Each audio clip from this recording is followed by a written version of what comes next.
I hope you all had a great winter break. It's now time to get back to work. So let's go over some key concepts to make sure you start this quarter or semester off on the right foot.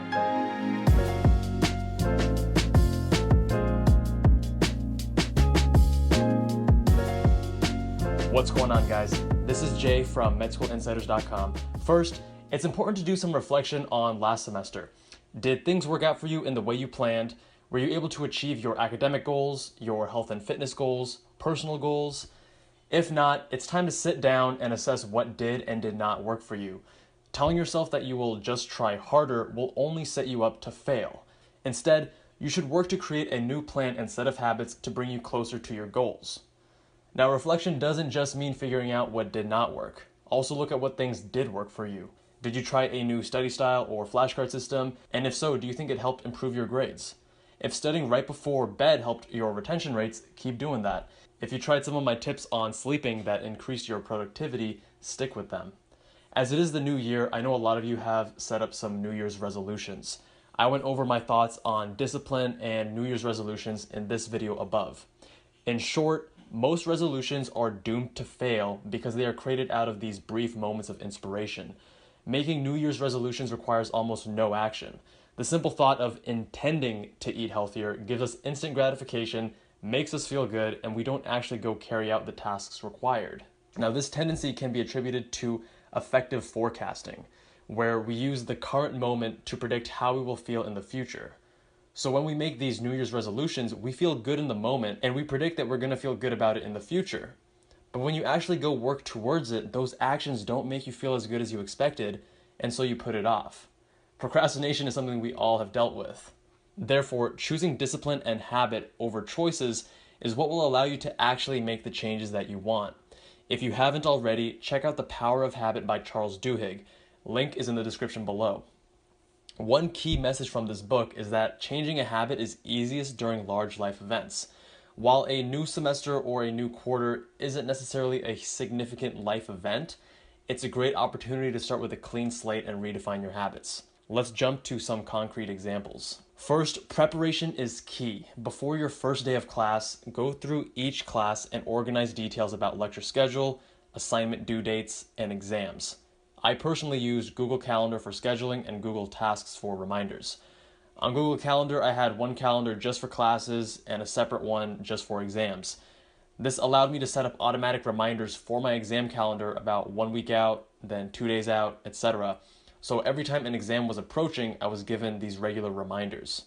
You could also put office hours on a separate calendar, which may increase the chance of you taking advantage of that opportunity. That being said, I know you guys have different preferences. Some of you prefer physical calendars and planners, but I prefer something digital that syncs across all my devices.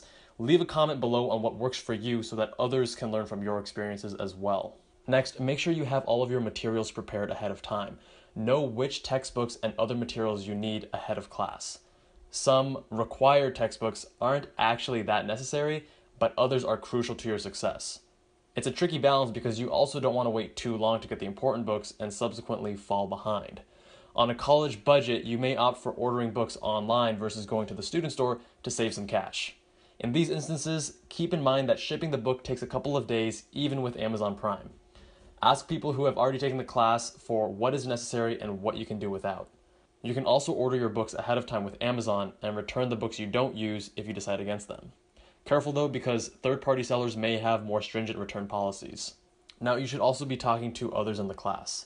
One of the best ways to know what to expect from a class is to speak with someone who recently took it. As above, ask them what resources were necessary, but also lecture style, podcasting options, exam questions, etc. Also, find people you know in your class or make new friends for group studying in the future. Start your good study habits immediately on day one. I've been there and I know how tempting it is to not do any work the first week of a quarter or semester. After all, there's so much time until midterms, right? Don't fall into this trap. Start studying on day one, even if it is only for 30 minutes and there's not really much to study for. This builds good habits and momentum. Use a calendar to plan out your study time if you know you're just going to put it off each day without a plan. If you're studying on day one, your friends might be looking at you funny, but you'll be glad you did. It'll pay off with more time for fun, more time for exercise, less stress come exam time, and of course, better grades. Now, similarly, start your fitness and health habits on day one as well. I find that a routine works best for me. If I plan to go to the gym every day before dinner, I'm more likely to stick with it than if I were to go different times each day. It's the beginning of the quarter and a new year. Everyone is going to be at the gym, but in 3 weeks, when midterms roll around, that number is going to drop rapidly. Setting up a routine will allow you to maintain consistency at the gym even when midterms roll around. Again, habits and discipline are stronger than your willpower. Even better, going to the gym first thing in the morning leaves you feeling energized, productive, and happy for the rest of the day. Try it out for yourself. If you guys have any questions or other suggestions that you would like to share with others, leave them in the comments below. If you like the video, make sure you press that like button. New videos every week, so hit subscribe if you have not already, and I will see you guys in that next one.